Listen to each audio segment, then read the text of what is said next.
Okay, so for part 2 of preparing the dilution water, now that this flask has been shaken, I'm going to take off the parafilm, and I am going to pour a sample of this into the beaker, and the beaker says BOD on it, and it's the one we use every day for this test. Next, I'm going to take the pH in the DO meter. I'm going to lift it out of the 7 buffer. And I'm just going to rinse down both of the probes with this RO water and the portable rinse.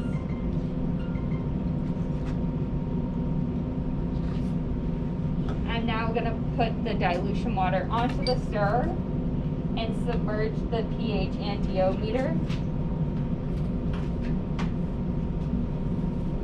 Now I'm going to wait for the sample to stabilize, so both the pH and the DO meter have those rectangles on it, and so those rectangles slowly start being filled in black until it is finished stabilizing.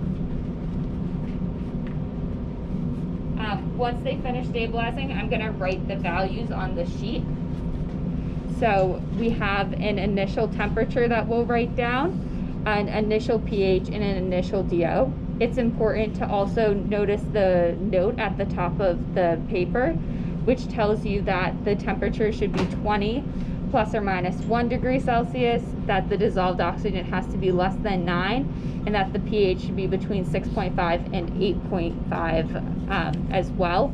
If they are outside of these ranges, particularly if you're doing this for another sample, there is different ways of adjusting the pH in the DO, which is explained in a later video.